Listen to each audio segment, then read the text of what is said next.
감사합니다. 오늘 특별히 새롭게 결성된 찬양팀 감사를 드립니다. 우리 인천에서 좋은 중요한 분들이 오셨는데요. 우리 이제 권사님이 몸이 많이 안 좋으세요. 그래서 이제 정기적으로 수혈을 받아야 될 그런 몸 상태여서 이제 교회를 그동안 거의 오시지 못하셨는데, 그럼에도 불구하고 계속 그 와중에도 복음을 전하고, 또 권사님하고 깊은 관계가 있는 분들이 복음을 받아들이고, 그래서 지금 가정에서 계속 예배를 드리고 있었습니다. 오늘은 이렇게 광명까지 와주셨네요. 감사합니다. 이런 여러분들 같은 귀한 분들이 또 전국에도 계속 지금 이름 없이 그렇게 모임을 하고 있습니다. 안양에도 모여 있고, 예산에도 모여 있고, 서천에도 그렇고, 광주에도 그렇고, 여러 곳에서 이제 예비 교회들로 지금 준비가 되고 있는 것 같습니다. 이유 있게 하나님 역사하실 줄 믿습니다. 특별히 이제 이렇게 이제 복음을 새롭게 받는 분들이 계속 일어나야 되기 때문에, 우리 방향성이 그러해야 되기 때문에 말씀도 이제 이미 알고 있는 말씀이라고 여기지 않고, 전혀 모르는 사람이 오늘 이 시간 듣고 있다 이렇게 생각하는 마음으로 말씀을 전하도록 하겠습니다. 오늘 구약 성경에 룻기 말씀 보시도록 하겠습니다.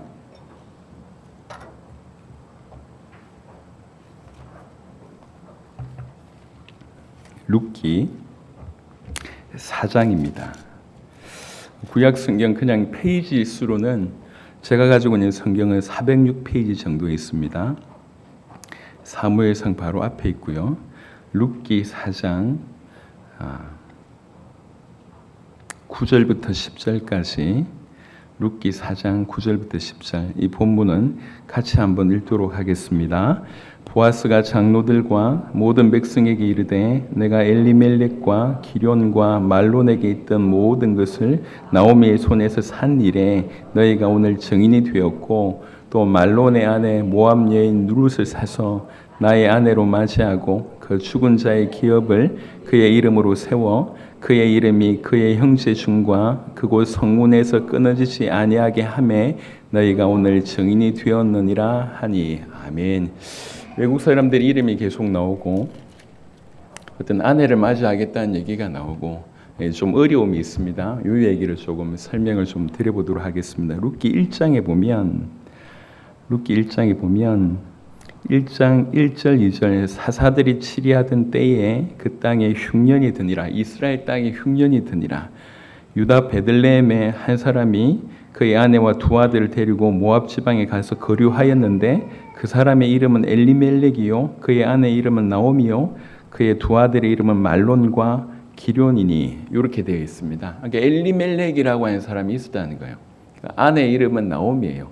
아들들은 기럨과 말론이옵니다.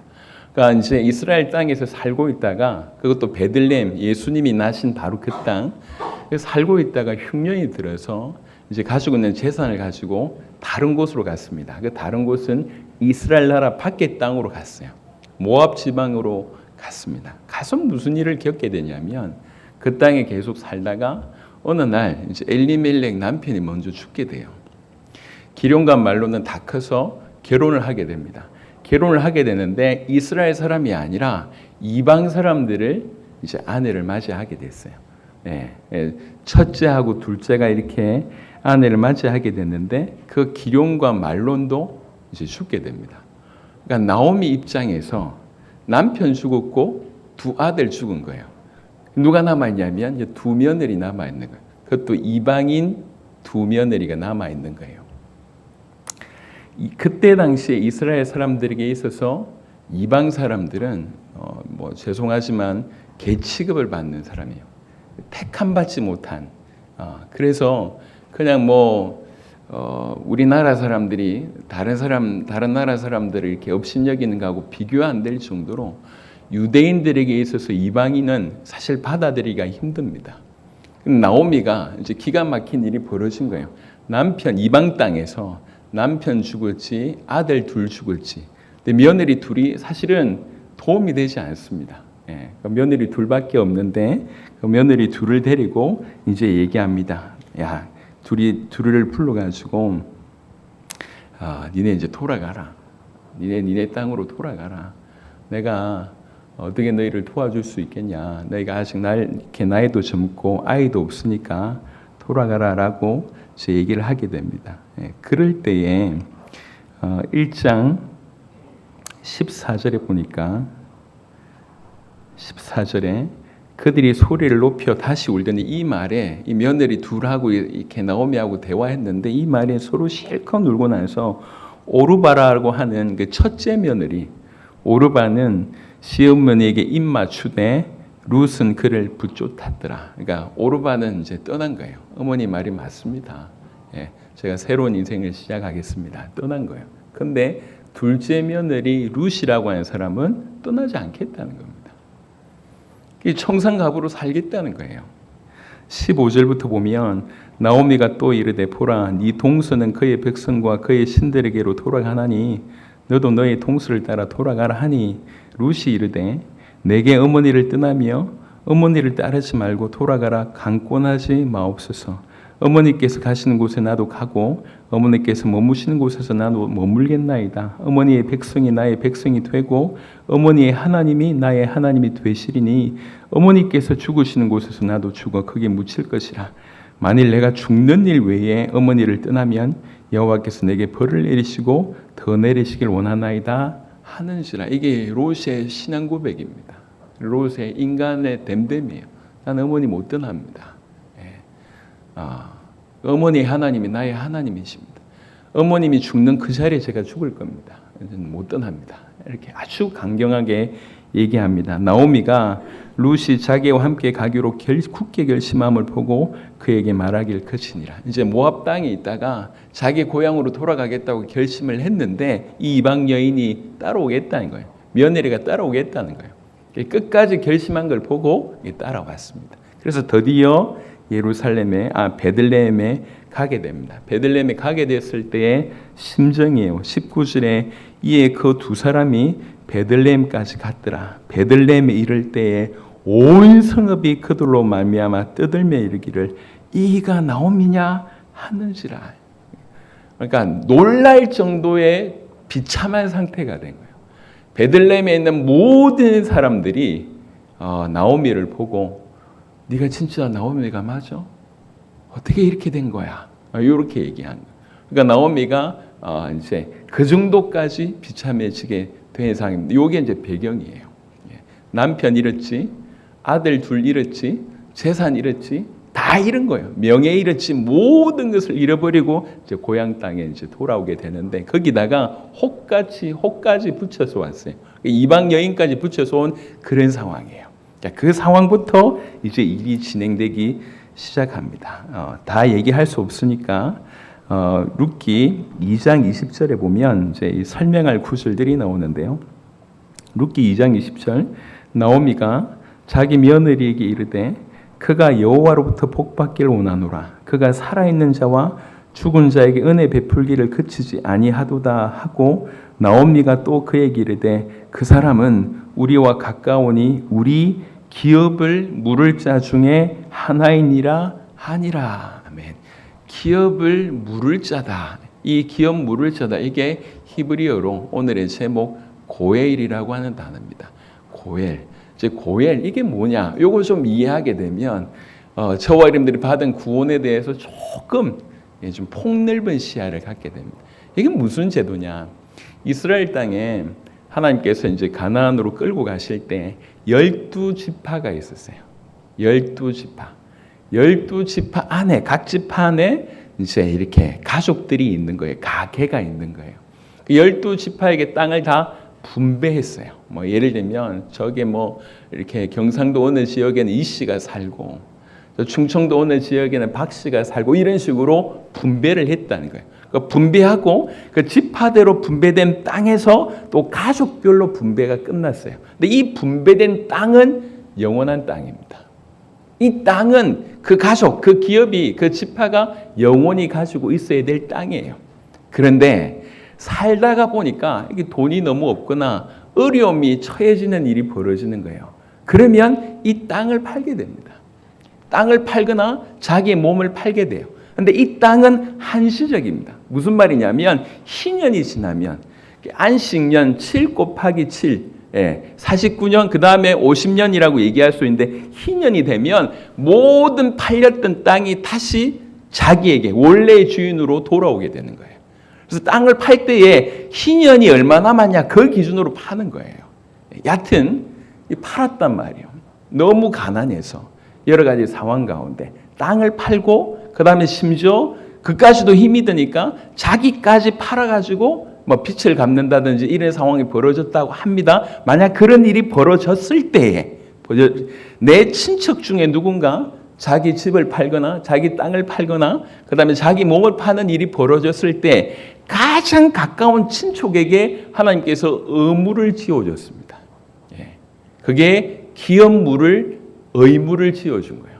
대신 갚아줘야 되는 거예요. 이 친족이. 대신 돈을 갚아줘서 이 사람의 땅을 찾게 하거나 아니면 이 사람이 종된 그 상태 가운데서 해방시키는 일을 하게 됐다는 거예요. 레위기 말씀을 좀 보시면 여러분들이 이해하실 것 같아서 요거 참고하시고요. 룻기는 계속 볼 겁니다. 레위기 25장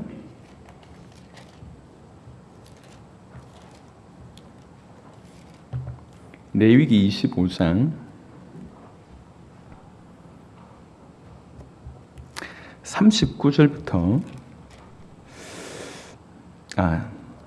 시간이 없으니까 47절부터 읽겠습니다. 레위기 25장 47절부터 보겠습니다. 만일 너와 함께 있는 거류민이나 동거인은 부유하게 되고 그와 함께 있는 네 형제는 가난하게 되므로 그가 너와 함께 있는 거류민이나 동거인 또는 거류민의 가족의 후손에게 팔리면 그가 팔린 후에 그에게는 속량받을 권리가 있나니 그의 형제 중 하나가 그를 속량하거나 또는 그의 삼촌이나 그의 삼촌의 아들이 그를 속량하거나 그의 가족 중 그의 살부치 중에서 그를 속량할 것이요 그가 부유하게 되면 스스로 속량하되. 이 법이 있습니다.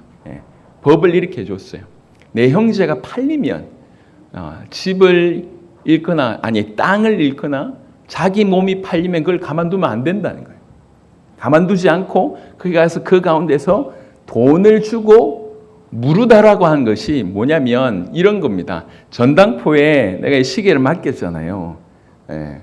그러면 시계를 찾으려고 하면 원금과 이자를 돌려주고 그 시계를 찾는 거지 않습니까? 이거를 무르다라고 표현합니다. 원래 했던 거 다시 물려줘, 물려둬 요런 의미예요. 그러니까 이 사람이 내 친척인데 내 형제인데 지금 땅을 잃었어. 그리고 자기가 노예가 됐어. 그러면 가장 친한 친척, 가장 가까운 친척이 그걸 내버려 두면 안 된다는 거예요. 가서 돈을 주고 그 사람의 땅을 회복하게 만들거나 아니면 이제 노예 가운데 있던 이 상태에서 해방시킨 역할을 누군가 해야 되는데 가장 친한 친척이 그 일을 해야 됩니다. 그 일을 하는 사람을 뭐라고 얘기하냐면 원래 기업을 회복시켜 주는 자, 기업 물을 자라고 표현을 하는 거예요. 또 하나는요. 이렇게 노예의 속량자나 토지 상환자뿐만 아니라 그런 의미뿐만 아니라 또 하나가 뭐냐면 원래 이 땅은 그 가게의 땅이잖아요. 근데 예를 들면 우리 가족 중에 왜 그런 뭐 8대 종손 이런 경우들이 있잖아요. 아들이 갑자기 죽었어. 이렇게 쭉쭉쭉쭉 가야 되는데 거기에 원래 장자를 통해서 계승이 되잖아요. 계승이 되는데 장자가 애가 없이 죽게 돼요. 그럼 어떻게 해야 됩니까? 이 차자가 두 번째 사람이 형제가 자기 형의 아내하고 이제 결혼을 하게 됩니다. 그래서 낳은 아이를 그 형의 이름으로 그 가게가 물려가도록 하는 거예요. 왜 그러냐면 그 땅은 그 가족이 땅이기 때문에.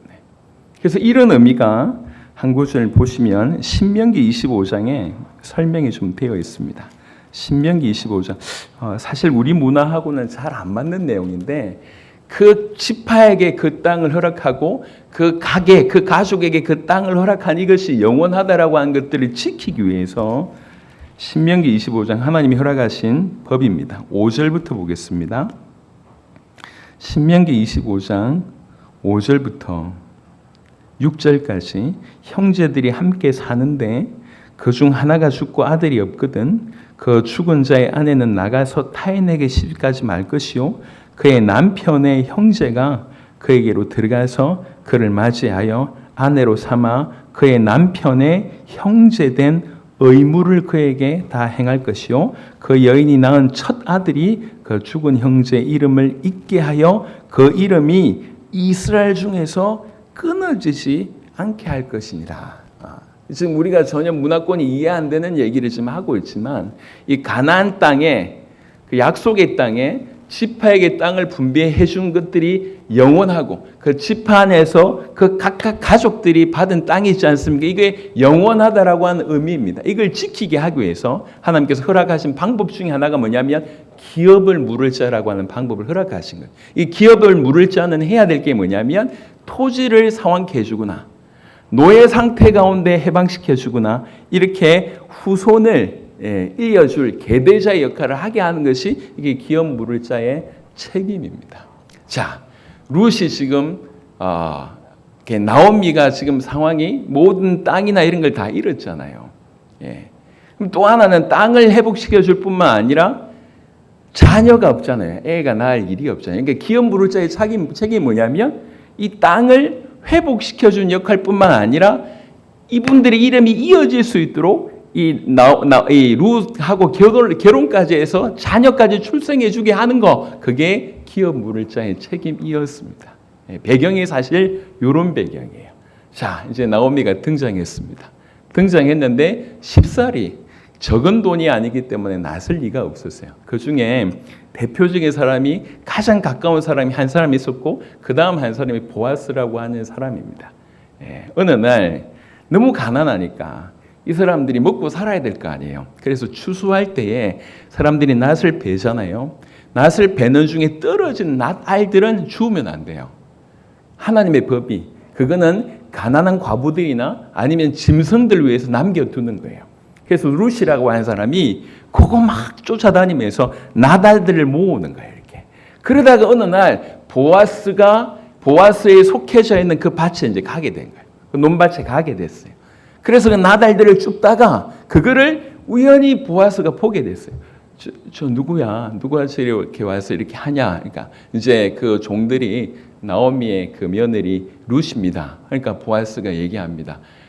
우리 밭에서 계속 추울 수 있도록 도와주고 일부러 좀 많이 좀 이렇게 나달할 수 있도록 좀 해줘. 이렇게 얘기를 하는 거예요.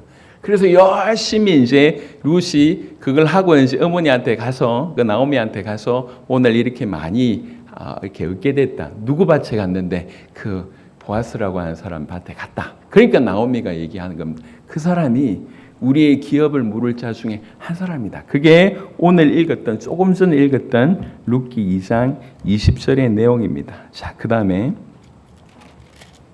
2장 20절 그리고 나서 아주 사실 룻기를 좀 준비하면서 제가 굉장히 은혜 받은 구절 중에 하나인데요. 3장 18절에 보면 룻기 3장 18절에 가운데 있는 얘기들은 다 생략하고요. 기업 물을 자인 보아스라고 하는 사람이 3장 18절에 이렇게 되어 있습니다. 나오미가 이렇게 표현합니다. 이에 시어머니가 이르되 내 딸아. 나오미가 지금 룻한테 하는 얘기입니다. 이 사건이 어떻게 될지 알기까지 앉아 있으라. 그 사람이 오늘 이 일을 성취하기 전에는 쉬지 아니하니라. 우리의 기업을 물려줄 그 책임을 감당하기 위해서 이 사람은 쉬지 않고 일할 사람입니다. 가만히 더 봐라. 어떻게 되는지 보자. 이렇게 됩니다. 그리고 나서 드디어 디데이가 일어난 거예요. 가장 이 나오미의 기업 물을 자 중에 가장 가까운 사람이 있는데 그 사람한테 이제 보아스가 찾아간 거예요. 그리고 여러 장로들 불러요. 장로들이 한 10명쯤 앉아 있습니다. 그 장로들 앞에서 묻는 거예요. 네가 저 엘리멜렉 가문의 기업을 물을래? 라고 얘기하니까 처음에는 모르겠다고 얘기하니까 다시 물어보는 거예요. 이게 보통 일이 아니니까. 그러니까 이 사람이 나는 너무 피해가 클 것 같으니까 나는 물으지 않겠다. 물으지 않겠다고 하는 정표를 내. 그게 자기 신을 벗는 겁니다. 예. 그러고 나서 이제 완벽하게 이 사람이 기업을 무르지 않겠다고 하니까 그때 이제 보아스가 내가 기업 무르겠습니다 하고 하는 내용이 4장 9절부터 10절의 내용입니다. 다시 보면 보아스가 장로들과 모든 백성에게 이르되 내가 엘리멜렉과 기럨과 말론에게 있던 모든 것을 나오미의 손에서 산 일에 너희가 오늘 증인이 되었고 그들의 재산, 그들의 기업을 내가 샀다. 내가 다 물려줄 거다. 내가 다 갚아줄 거다. 이건 너희가 증인이고 또 말론의 아내 모압 여인 룻을 사서 나의 아내로 맞이하고 그 죽은 자의 기업을 그의 이름으로 세워 그의 이름이 그의 형제 중과 그곳 성문에서 끊어지지 아니하게 하매 너희가 오늘 증인이 되었느니라 하니. 처음 읽었을 때는 이 말이 무슨 말인지 몰랐지만 이제 설명하고 읽으니까 조금 이해가 되시죠? 그러니까 그게 이제 보아스가 물려줘도 이게 감당을 했다는 얘기입니다. 이 아주 아름다운 얘기입니다. 그래서 결국 어떻게 되냐면 보아스가 룻을 아내로 맞이해서 결혼을 하게 됩니다. 결혼을 하게 되고 18절에 보니까 17절에 보니까 그의 이웃 여인들이 그에게 이름을 지어주되 나오미에게서 아들이 태어났다 하여 그의 이름을 오벳이라 하였는데 오벳을 낳게 됩니다. 이 오벳은 누구냐면 오벳이 이새의 아버지입니다. 이새는 누굽니까? 다윗의 아버지. 이 오벳은 다른 말로 다윗의 할아버지인 거예요. 예. 그런 놀라운 일이 사실 이 족보 안에서 일어난 겁니다. 자, 사실은 룻기가 우리에게 주시고 있는 메시지는 사실은 굉장히 깊은 메시지가 있습니다. 하나는 뭐냐면 우리 인생이 나오미처럼 룻처럼 사실 우리 인생이 처한 상황이 그렇게 비참하다는 얘기예요. 그걸 얘기하고 있습니다. 갑자기 한날에 남편이 죽고 또 조금 지났는데 아들들이 죽고 가지고 있는 모든 재산들이 날아가고 이방 여인들을 며느리로 맞이하고 고향에 돌아갔을 때 재산 잃은 것도 기가 막히고 남편 잃은 것도 기가 막히고 자녀 잃은 것도 기가 막힌데 이방 여인을 며느리로 데려온 이게 사실은 그러니까 유대라고 하는 그 배경 안에서 겪을 수 있는 모든 비참함을 사실은 나오미가 겪고 있다. 그 얘기를 말씀하고 있습니다. 그 가운데 사실은 이 사람은 스스로 빠져나올 수가 없는데 보아스라고 하는 기업물을 바로 그 사람이 와서 모든 것을 해결해 주지 않습니까? 모든 것을 해결해 줍니다. 그러니까 이 보아스가 기업물을 짜라고 얘기하는데 이게 바로 고엘이라고 얘기합니다. 이 고엘이 우리에게 주는 메시지가 뭐냐면 우리를 구원할 수 있는 구원하실 그리스도에 대한 얘기를 하고 있습니다. 여러분 이렇게 값을 주고 구원하다 이걸 가지고 다른 말로 구속이라고 얘기합니다. 구속. 우리 밖에 있는 단어와 교회 안에 있는 단어가 가장 정반대인 단어 중에 하나가 뭐냐면 구속입니다. 구속은 밖에 있는 단어는 구속하다라고 하는 그런 의미가 있잖아요. 요번에 보니까 죄송하지만 시청역에서 큰 이렇게 사고를 내신 분들이 구속됐다 뭐 이런 얘기, 또 뭐 유튜브 유명한 그분을 뭐 쩌양이라고 하는 그분을 협박한 사람이 어떻게 구속됐다고 얘기할 때 그 구속은 뭐냐면 잡을 구 묶을 속의 의미입니다. 잡아서 묶는다는 얘기예요. 그러니까 이제 자유를 제한하는 그런 의미로서의 구속인데 지금 우리가 성경 안에서 얘기하고 있는 구속이라고 하는 단어는 그 얘기가 아닙니다. 구속이라고 성경에서 얘기하는 구속은 전혀 정반대의 의미입니다. 구원해서 살린다는 뜻입니다. 속죄해서 구원시킨다는 뜻입니다. 이게 성경에서 말하고 있는 구속입니다. 즉 성경에서 말하는 구속은 무슨 의미가 있냐면 그냥 힘 있는 분이 오셔서 우리를 끄집어내 주신다 이런 의미가 아니라 우리가 처해 있는 현실이 너무 심각한 거예요. 그래서 와서 대가를 치르고 우리를 건져낸다 그 얘기입니다. 그래서 구원이라고 하는 의미도 너무 놀랍고 너무 경이로운 단어지만 구원보다 조금 더 깊은 의미가 있는 단어가 구속이라고 하는 단어입니다. 값을 주고 우리를 산다는 뜻이에요. 조금 전에 보아스가 얘기했습니다. 내가 값을 주고 나오미의 집을 샀다. 나오미의 기업을 샀다. 내가 값을 주고 룻을 샀다라고 하는 의미처럼 우리 주님이 우리에게 구속자가 되신데 그 구속자의 의미는 사실은 이렇다는 거예요. 우리가 성경이 뭐라고 얘기하고 있냐면 우리는 구속받아야 될, 그러니까 아주 강력한 속박 가운데 있는 존재입니다. 우리는 하나님을 떠나 죄라고 하는 것 때문에 하나님을 떠나 사단의 소나기에, 그러니까 완벽한 죄 가운데 사로잡혀 있고 정죄 가운데 있고 심판 가운데 있고 사단의 소나기에 그야말로 바깥말로 얘기하면 구속되어 있습니다. 속박되어 있습니다. 구속되어 있는데 속박되어 있는데 여기서 누군가 우리를 구속해 줘야 돼요. 끄집어내 줘야 된다는 얘기예요. 그런 상황이 우리의 상황입니다. 성경은 계속 그렇게 얘기를 하고 있습니다. 그래서 성경은 우리에게 구속자가 필요하고 너의 구속자를 계속 보내실 것이다라고 하는 얘기가 성경 전반에 있습니다. 몇 구절만 보겠습니다. 시편 19편입니다.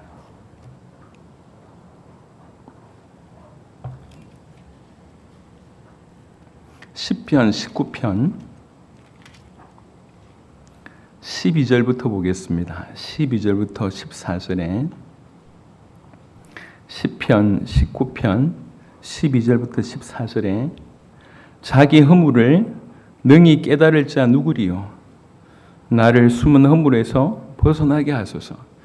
여러분, 우리가 이 땅에서 가장 힘든 것 중에 하나가 뭐냐면 자기가 정말로 죽을 죄인이라고 하는 것에 대해서 깨닫는 겁니다. 이거는 성령의 역사 아니면 아무도 그런 깨달음을 얻을 수가 없습니다. 상대적으로 남들보다 좀 괜찮은 놈이다, 좀 심각한 놈이다 이 정도지 자기의 죄, 이 죄가 얼마나 심각한 건지 왜 죄인이 되어서 영원히 지옥 가게 된다라고 하는 것을 이거 전혀 알 수가 없어요. 누가 자기 허물을 능히 깨달을 자 누구리요? 나를 숨은 허물에서 벗어나게 하소서. 또 주의 종에게 고의로 죄를 짓지 말게 하소서. 주의 종이 내가 일부러 죄를 짓는 그거 하지 말게 하소서. 그 죄가 또 나를 추장하지 못하게 하소서. 그리하면 내가 정직하여 큰 죄가에서 벗어나겠나이다 라고 얘기합니다. 그러면서 14절에 나의 반석이시요 나의 구속자이신 여호와여 내 입의 말과 마음의 묵상이 주님 앞에 연락되기를 원하나이다. 참으로 하나님의 사람, 기도의 사람, 자기의 상태를 깨달은 사람들은 한결같이 하는 얘기입니다. 나에게는 구원자가 필요합니다. 더 정확하게는 구속자가 필요합니다. 내가 죄가 가지고 있는 이 죄의 대가가 너무나 심각하기 때문에 그 대가를 치르고 이 죄 가운데서 나를 건져내실 수 있는 구속자가 필요합니다. 이사야 44장 한 구절 더 보겠습니다. 성경을 찾는 이유는 성경이 우리에게 답을 주시기 때문에 그렇습니다. 앞에 있는 목회자는 성경을 잘 풀 수 있고 잘 풀 수도 없지만 뭐 얼마든지 어떤 수준의 차이가 있을 수 있습니다. 그래서 성경을 잘 풀어내고 잘 못 풀어내는 목회자가 중요한 것이 아니라 말씀이 중요합니다. 말씀이 뭐라고 얘기하느냐? 이사야 44장 21절부터 보겠습니다. 말씀을 통해서 큰 힘을 얻기를 바랍니다. 내가 뭔가 자격에 대해서 구원받았다고 생각하시면 큰 착각입니다. 나는 전혀 아무런 자격이 없다. 그게 깨달아지고 아무런 자격이 없는데 일방적으로 주님 나를 건져내셨다. 그때 비로소 감사가 나오게 되어 있습니다. 44장 21절에 야곱아 이스라엘아 이 일을 기억하라. 너는 내 종이니라. 내가 너를 지었으니 너는 내 종이니라. 이스라엘아 너는 나에게 잊혀지지 아니하리라. 내가 네 허물을 빽빽한 구름같이 네 죄를 안개같이 없이 하였으니. 빽빽한 구름 같은데 자욱한 안개 같은데 금방 사라지는 것처럼 그걸 내가 없이 하였다. 사실은 우리가 사람들 앞에뿐만 아니라 궁극적으로 하나님 앞에 우리는 그냥 죄인입니다. 행동하는 것이 죄고 생각하는 것이 죄고 살아 숨쉬는 것이 죄입니다. 우리가 생각할 때 이 죄들이 그닥 심각하게 여기지 않지만 이 죄를 심판하시는 하나님, 그 기준이 하나님이 기준이기 때문에 그 하나님 앞에서 이 죄는 암만 작은 죄라도 그 죄의 결과는 영원한 죽음, 영원한 심판, 영원한 지옥이라고 성경은 그렇게 얘기하고 있습니다. 근데 우리의 죄가 이렇게 빽빽한 구름이고 안개라고 얘기하고 있습니다. 그런데 우리 주님이 내가 네 허물을 빽빽한 구름같이 네 죄를 안개같이 없이 하였으니 너는 내게로 돌아오라. 내가 너를 구속하였습니다. 돈 주고 샀다. 내가 너를 값을 치르고 샀다.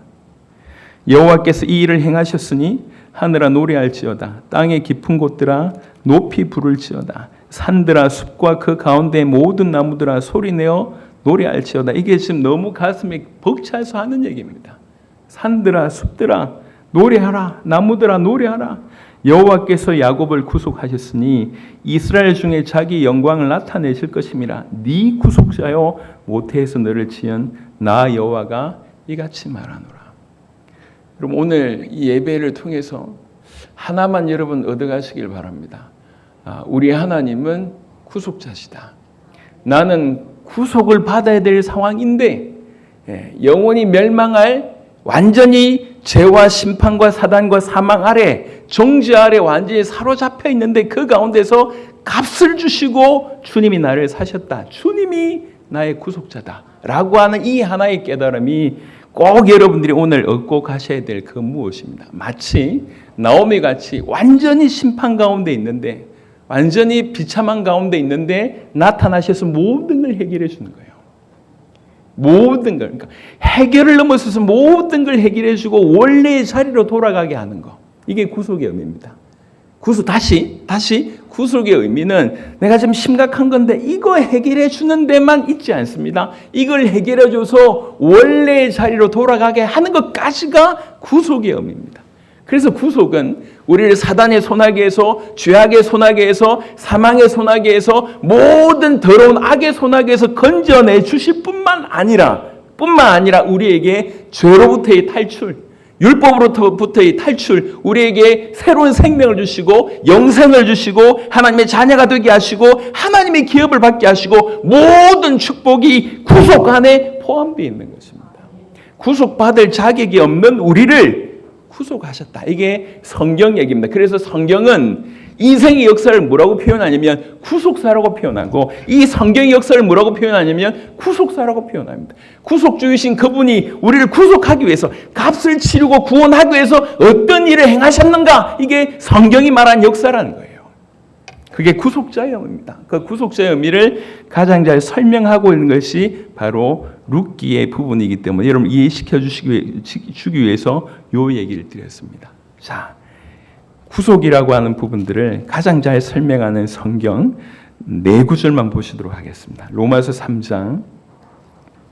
오늘 나는 죄밖에 지은 게 없는데 내가 자격이 없는데 내가 한 일이 없는데 과연 나 같은 것도 우리 주님이 구원하신 게 맞습니까? 나 같은 것도 엄청난 대가를 치르고 주님이 나를 구원하십니까? 라고 혹시 질문하신다면 로마서 3장 23절부터 24절에는 이렇게 답을 하고 있습니다. 로마서 3장 23절 24절 너무 잘 아시는 말씀입니다. 모든 사람이 죄를 범하였으며 여러분 나는 뭐 못났고 다른 사람들은 괜찮다. 그렇지 않습니다. 성경의 정의는 모든 사람이 죄인이래요. 모든 사람이 죄를 범하였음에 하나님의 영광에 이르지 못하더니 하나님의 영광에 이르지 못하더니라고 한 이 의미는 여러 해석이 있습니다. 그 중에 가장 정확한 해석은 하나님의 영광을 반영하지 못한다는 거예요. 하나님의 형상대로 지음받은 존재가 하나님과 끊어지다 보니까 하나님의 영광을 나타내지 못한다는 거예요. 그러니까 우리 인생을 통해서 하나님이 드러나야 되는데 우리 인생을 통해서 하나님이 드러나지 않고 오히려 다른 것이 드러나는 거예요. 죄가 드러나고 악이 드러나고 사탄이 드러나고 영적인 어두움이 드러나는 거예요. 그게 이제 인간의 지금 본연의 모습이 되어버렸습니다. 모든 사람이 죄를 범하였음에 하나님의 영광에 이르지 못하니 무슨 말입니까? 자격이 없다는 얘기예요. 우리 모두가 그렇다는 거예요. 심지어 자격이 없을 뿐만 아니라 하나님의 진노의 대상이 되어 있는 상태입니다. 그럴 때 24절에 그리스도 예수 안에 있는 속량으로 말미암아 이게 값주고 산다라고 한 뜻입니다. 그 그리스도 예수 안에 있는 속량으로 말미암아 하나님의 은혜로 값없이 의롭다 하심을 얻은 자 되었느니라. 우리 주님이 우리를 속량하기 위해서 치르신 대가는 그분의 피였습니다. 그분의 생명으로 대가를 값을 치르신 것입니다. 제가 계속 얘기합니다. 앞으로도 계속 얘기할 것입니다. 우리는 우리 죄가 얼마나 심각한지 모릅니다. 아까 읽었던 말씀처럼 과연 자기의 허물을 알 수 있는 자가 얼마나 있겠냐? 그게 얼마나 심각한지 알 수 있는 자가 있겠냐? 우리가 생각하는 것보다 훨씬 심각해요. 전쟁 포로를 구속이라고 하는 단어를 쓸 때 제일 많이 그때 당시 썼던 용어는 뭐였냐면 아플로트로시스라고 하는 단어입니다. 이 단어가 언제 쓰여졌냐면 전쟁 포로가 됐어요. 근데 누군가 마음씨 좋은 분이 그 전쟁 포로에 있는 사람들을 위해서 돈을 주고 그 포로를 사서 해방시켜 주는 거예요. 이때 쓰는 단어입니다. 이때. 또 하나는 그때 당시에는 노예가 무역이 되던 시대입니다. 노예가 있었던 시대입니다. 우리 가정이 노예가 돼버렸어요. 노예가 됐는데 누군가 마음씨 좋은 분이 돈을 주고 우리를 자기 것으로 산 거예요. 그래 놓고 해방시켜 준 거예요. 요때 쓰는 단어가 아플로트루시스라고 하는 단어입니다. 그럼 생각해 보세요. 우리 가정이 노예가 됐을 때 난 아직 그 상황을 잘 모르는 어린애야. 한 10살쯤 됐다 칩시다. 8살쯤 됐다 칩시다. 지금 이게 얼마나 심각한지 몰라. 그냥 잡혀와가지고 노예가 됐어. 노예가 얼마나 심각한지 나 잘 몰라. 어른들은 좀 잘 알겠지만 난 잘 몰라. 그런데 어느 날 마음씨 좋은 아저씨가 와가지고 나를 샀대. 그래서 내가 이제 해방을 받은 거예요. 사실은 너무 놀라운 일이 일어났지만 아직 이것이 발전하지 못해가지고 지적인 것이 아직 성장하지 못해서 그 의미가 무슨 의미인지를 잘 모르는 상태, 마치 우리가 그와 같은 것 같습니다. 여러분, 죄라고 하는 것은, 인류가 가지고 있는 죄라고 하는 것은, 우리 안에 있는 본성으로 자리 잡고 있는 이 죄라고 하는 것은 절대로 우리가 떨쳐낼 수가 없습니다. 근데 이 죄라고 하는 것이 가지고 있는 대가가, 저주가 너무나 심각하다는 거예요. 그래서 자격이 없고 심지어 하나님과 원수되어 있는 우리가 노예로 이렇게 있는데 예수님께서 오셔가지고 자기 목숨을 주신 거예요. 목숨을 주시면서 우리를 사신 겁니다. 이게 구속입니다. 그러니까 예수님이 구속하셨다고 하는 것은 두 가지에 의미한다고 말씀드렸습니다. 우리는 모르지만 우리가 처해져 있던 이게 얼마나 심각하냐. 다른 것으로 우리를 건져낼 수가 없어요. 지금 전 세계, 전 우주가 별을 헤아릴 수 없다고 하잖아요. 수천억 개가 아니라 수조 개 이상의 별입니다. 그 모든 별을, 내 죄를 위해서 그 모든 별을 줄게 라고 얘기해도 살 수가 없어요. 죄 속에 묶여있는 우리를 건져낼 수가 없다고. 그거 가지고 택도 없어요. 전 우주에 지금 별의 1000만 배라고 해도 우리를 살 수가 없어요. 우리의 죄는 그만큼 심각합니다. 우리 죄를 살 수 있는 유일한 대가는 그리스도 예수의 피 아니면 되지가 않습니다. 그러니까 그만큼 우리가 심각한 상태다라고 하는 것과 두 번째, 그런 대가를 치르면서도 우리를 건져내셔야 되겠다. 성경은 뭐라고 얘기하냐면 하나님의 그 큰 사랑을 인하여. 우리가 구속받았다고 얘기할 때 전제되는 것은 우리의 죄가 얼마나 심각한지에 대한 얘기일 뿐만 아니라 우리를 하나님이 얼마나 사랑하시느냐. 하나님의 사랑을 잘 모르겠어요. 잘 못 느낍니다. 여러분, 십자가가 얘기하고 있는 바가 바로 이걸 얘기하는 거예요. 야, 너를 살려면 전 우주로도 부족해. 이 우주가 1000만 곱절일 때도 너를 죄 가운데서 못 사. 너를 살 수 있는 유일한 것은 우주를 만드신 창조주가 인간의 몸을 입고 죄 없는 몸으로, 그 죄인이 죄 없는 몸으로 그분의 목숨을 들이셔야지 너를 살 수 있어. 그게 유일한 방법이야. 근데 하나님이 굳이 그거 하셔야 됩니까? 그냥 우리는 일평생 죄 지은 죄공은 죄 때문에 그냥 지옥 가면 되는 인생인데 영원한 지옥에서 우리를 사는 거예요. 영원한 지옥에서 그렇게 우리를 사야 되니까 그 대가가 사실 그토록 엄청난 대가라고 하는 거예요. 그 대가를 치르고 우리를 사셨다는 거예요. 예, 그렇게 사실만큼 하나님 우리를 사랑하시고, 다른 말로 우리가 그렇게 가치 없는 무가치한 자였지만 지금은 하나님 앞에 너무나 가치 있는 존재. 하나님의 전부를 걸고 우리를 사신 거예요. 그게 성경이 얘기하는 구속이라고 하는 의미입니다. 하나님 과연 나를 사랑하십니까? 여러분, 감정에서 뭔가 답을 얻지 마세요. 잘 안 느낀다, 잘 못 느낀다. 성경이 말하는 바를 믿으세요. 성경이 얘기하고 있습니다. 그리스도 예수의 은혜로, 그분의 속량으로 말미암아 우리가 구속되었다고 성경은 얘기하고 있습니다. 그게 성경에서 얘기하고 있는 구속의 메시지입니다. 갈라디아 3장을 보겠습니다. 갈라디아 3장 3절에는, 갈라디아 3장 13절에는 이렇게 되어 있습니다. 갈라디아 3장 13절, 그리스도께서 우리를 위하여 저주를 받은 바 되사. 굉장히 대조됩니다. 그리스도께서 우리를 위하여 저주를 받은 바 되사 율법의 저주에서 우리를 속량하셨으니 기록된 바 나무에 달린 자마다 저주 아래 있는 자라 하였습니다. 그가 우리를 대신해서 저주를 받으셨어요. 그래서 구속의 가장 유사한 의미 중에 하나가 뭐냐면 대속이라고 하는 단어예요. 대신 받으셨다는 얘기예요. 대신. 우리 죄값을 대신 받으셨다. 우리 구속주이신 그분께서 저주를 받으셨기 때문에 우리가 살게 됩니다. 그래서 이사야 53장은 이 구속을 가장 잘 설명하는 구약의 메시지입니다. 구약의 복음서입니다. 여러분, 우리는 지금 우리의 보아스에 관해서 얘기하고 있습니다. 나오미 같은 우리에게, 루카 같은 우리에게 등장한 그 보아스에 관한 얘기를 하고 있습니다. 남 얘기를 하는 게 아니에요. 우리 얘기를 하고 있습니다. 나오미 같은 이 비천한 우리 인생에 보아스같이 등장한 나의 고엘, 나의 구속자에 관한 얘기를 하고 있습니다. 나의 구속자는 한 분이십니다. 그분이 성경은 약속되신 그리스도이신 예수님이라고 계속 얘기하고 있습니다. 그분이 우리를 위해서 저주를 받으셨다. 디모데전서 2장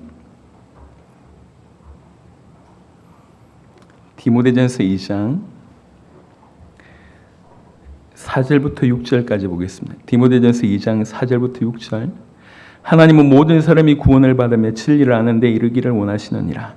하나님은 한 분이시요 또 하나님과 사람 사이의 중보자도 한 분이시니 곧 사람이신 그리스도 예수라. 그가 모든 사람을 위하여 자기를 대속물로 주셨으니 기약이 이르러 주신 증거니라. 아멘.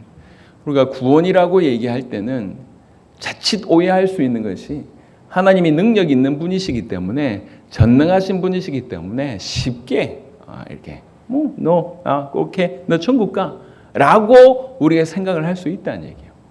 하지만 우리의 생각과 우리 주님이 우리를 건지신 방법에는 하늘과 땅 차이가 있습니다. 우리가 처해진 것이 그만큼 심각하다는 얘기고, 우리 주님이 그만큼 큰 대가를 치르시고 우리를 건져내셨다는 얘기입니다. 값 없이 얻었습니다. 하지만 값 없이 얻은 것이 무가치하다라고 생각하시면 큰일 납니다. 값 없이 얻은 것은 우리가 낼 수 있는 값이 우리에게 없기 때문에 그래요. 우리 인류에게는 우리를 구원할 수 있는 값을 낼 수 있는 사람이 없어요. 우주의 전 우주의 100만 곱절이라도 우리를 죄 가운데서 영원한 지옥 가운데 꺼집어낼 수 있는 대가를 치룰 수가 없습니다. 그래서 성경이 값 없이 줄 수밖에 없는 거예요. 값 없이 우리에게 허락할 수밖에 없습니다. 값 없는 것과 무가치한 것은 완전히 다른 얘기입니다. 우리는 값 없이 받았기 때문에 너무나 무의미하게 생각합니다. 하지만 값 없이 받았지만 이것의 가치는 무한한 가치입니다. 무한한 가치. 성경이 그 얘기를 하고 있는 것입니다. 그래서 저와 여러분들이 받은 이 구원, 구속, 영원한 죄 가운데 머물고 있고 정죄 가운데, 율법 가운데, 사단의 소나기에 영원한 악 가운데 그냥 심판이 이미 정해져 있고 지옥이 예비되어 있는 그 상태잖아요. 그 가운데 속박되어 있다고. 세상 말로 얘기할 때 구속되어 있다고요. 잡혀서 묶여 있다는 거예요. 이 가운데서 스스로 빠져나올 수 있는 가능성이 우리에게는 제로. 모든 우주를 대가로 치른다고 하더라도 여기서 못 빠져나옵니다. 영원한 지옥에서 우리를 건져낼 수 있는 손이 아무도 없습니다. 그럴 때 우리 하나님이 우리를 건져내시기 위해서, 대가를 치르기 위해서 우리 주님께서 당신의 육신의 몸을 드리신 겁니다. 죽음으로 우리를 사신 것입니다. 가치 없는 존재고 우리가 우리를 보더라도 희망이 없는 존재인데, 그래서 무언가를 잘했기 때문에 우리를 구원하신 게 아니에요. 우리 주님께서 이렇게 구속하셨습니다. 이 구속을 우리 가운데 주의 성령의 역사로 이게 믿어지게 하시는 거예요. 진짜로 구원받은 저는 하나님 그렇게 역사하십니다. 이게 정말 뜬구름 같은 이 얘기가 하나님 살아계십니까? 눈으로 안 보이잖아요. 이게 믿어지는 거예요. 그리고 내가 죄인이라고 하는 사실이 믿어지고 내 스스로 답이 없다는 것이 믿어지고 그 그리스도 예수께서 그분의 십자가의 피가 나를 구속하는 유일한 방법이라고 하는 사실이 믿어지고 그분만이, 그 그리스도 예수만이 나를 구속하시는 분이라고 믿어지는 거, 이게 내 안에서 성령이 역사하실 때 가능한 거예요. 그래서 믿어져서 또 그 말이 들려져서 오늘 이 자리에 계시다고 하면 여러분들은 이미 구속자에게서 구속을 받은 자이고 또 앞으로 구속을 받을 그런 자라고 분명히 말씀드릴 수가 있겠습니다. 그분의 목숨 값으로 우리를 구속하셨을 때 이 구속이 얼마나 완벽하겠습니까? 우리를 구속하겠다고 하는 것은 우리의 행위가 1%도 관여할 수가 없습니다. 이건 전적으로 하나님의 일입니다. 창세전에 하나님이 계획하셨고 삼위 하나님의 협의 아래서 이루어진 일입니다. 그래서 구속은 가장 확실하고 가장 완벽하고 가장 정확하고 반드시 성취됩니다. 이 구속 계획의 중심은 바로 우리 주 예수 그리스도이십니다. 그래서 오늘 이 시간에 그 그리스도 예수가 나를 구속하신 구속자구나, 나의 보아서구나, 나의 구엘이구나 라고만 깨닫게 된다고 하면 바로 이 구속의 그 안에서 감사와 감격이 나와지게 되는 것입니다. 시편 130편 한번 보시도록 하겠습니다. 두 구절만 보고 마무리하도록 하겠습니다. 시편 130편, 혹여 인생의 깊은 수렁 가운데 계신 분들에게 드리고 싶은 말씀입니다. 시편 130편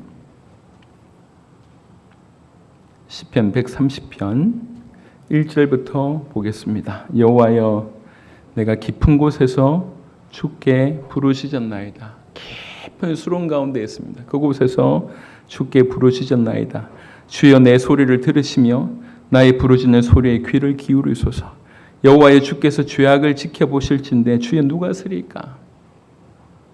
그러나 사유하심이 주께 있으면, 용서하심이 주께 있으면 주를 경외하게 하심이니이다. 나 곧 내 영혼은 여호와를 기다리며 나는 주의 말씀을 바라는도다. 이렇게 노예가 되어 있는데, 이렇게 창틀에 이렇게 있는데 저기 어떤 힘 있는 분이, 돈 많은 분이 나타나서 한 명씩 불러내는 거야. 그 사람을 사는 거예요. 그러면서 너 이제 해방이야. 이렇게 수천 명이 막 이렇게 창틀이 있는데 중간중간에 와가지고 빼. 그럼 이렇게 그 사람을 돈으로 주가지고 해방시키는 거예요. 그게 막 저쪽에서 오고 있어요. 그 사람이 오고 있어요. 자, 여러분이 그 상황에 있는 노예라면 어떻겠습니까? 얼마나 간절한 마음으로 그분을 지켜보겠냐 말이에요. 그 얘기입니다. 나 곧 내 영혼은 여호와를 기다리며 나는 주의 말씀을 바라는도다. 파수꾼이 아침을 기다림보다 내 영혼이 주를 더 기다리나니. 인생의 깊은 수렁 가운데 있는 상황 가운데 있는 분들에게 말씀드립니다. 진짜 필요한 것은 우리 주님이십니다. 참으로 파수꾼이 아침을 기다림보다 더하도다. 이스라엘아, 여호와를 바랄지어다.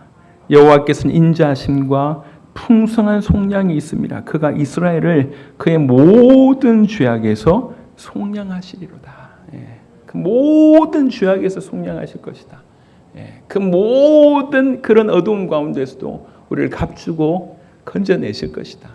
그러니 우리의 유일한 답은 여호와를 바라보는 것밖에 없지 않겠냐. 이게 이제 시편에서 얘기하고 있는 부분입니다. 여러분, 우리 주님이 우리를 구속하셨습니다. 이 구속에 대한 우리의 반응이 뭐냐? 그게 믿음이라는 거예요.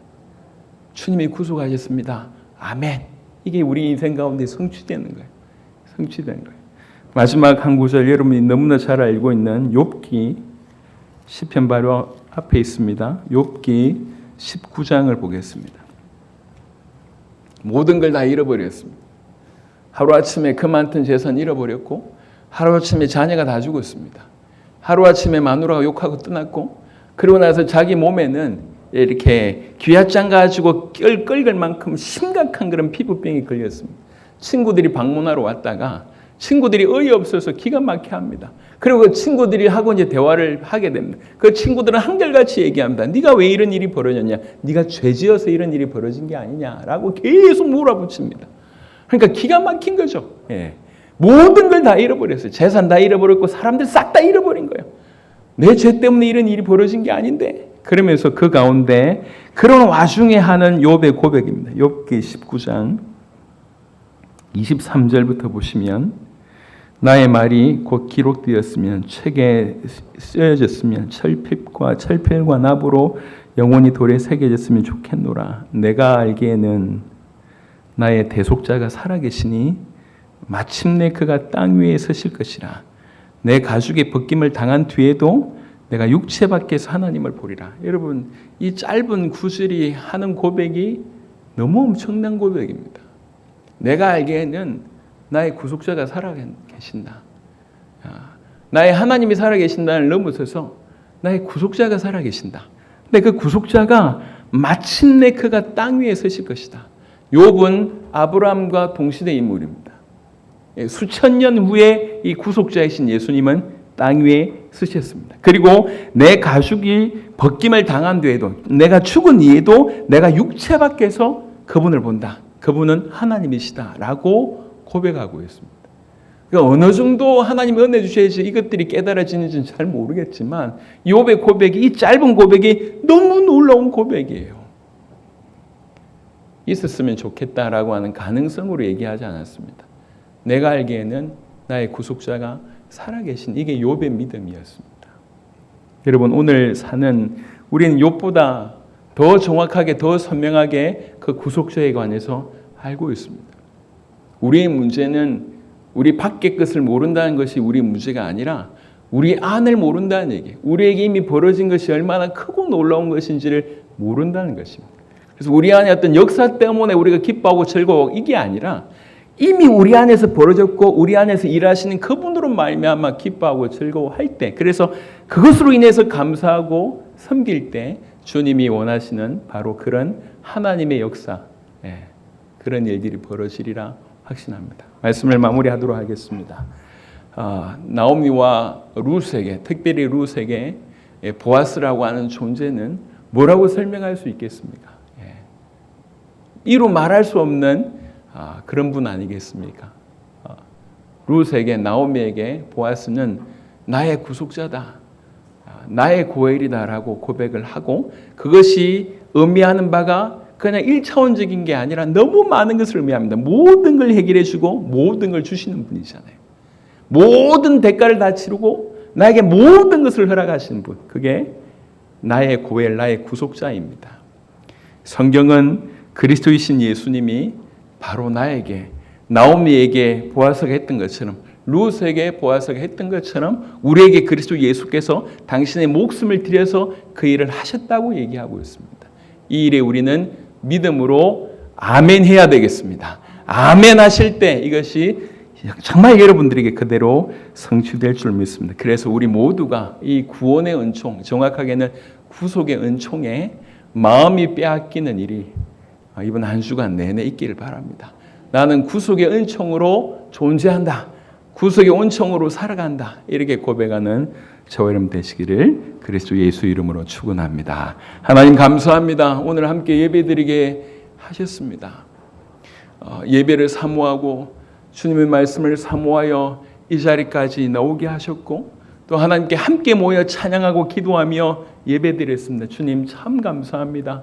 오늘 나오미의 상황, 그 룻의 상황, 그 비참한 상황 가운데 있는데 기업 물을 자로 등장한 보아스의 모습을 통해서 이것이 우리 바로 인생 인물, 우리 인생 가운데 일어났던 바로 그 일임을 오늘 이 시간 깨닫게 하셔서 감사합니다. 나오미처럼 처참한 우리 인생 가운데 보아스처럼 우리 주님이 나타나셔서 값주고, 그것도 당신의 목숨이라고 하는 그 엄청난 값을 주고 우리를 죄 가운데, 사단의 소나기 가운데, 하나님을 떠나 하나님의 분노의 대상, 진노의 대상, 영원한 심판, 영원한 지옥 가운데서 우리를 사셔서 하나님의 자녀로 영생을 주시고 보호하시고 용서하시고 모든 의의 축복을 주시고 모든 하늘의 기업을 우리에게 주시는 그 놀라운 일들을 우리에게 행하여 주셨습니다. 주님, 나의 고엘로, 나의 구속자로 그리스도의 신 예수님을 그렇게 모시고 살아가고 알고 살아가고 사랑하고 전하다가 그렇게 해서 가는 우리 모든 인생 될 수 있도록 하나님 역사하여 주시옵소서.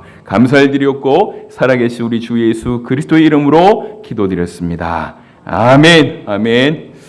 감사합니다. 찬양하시면서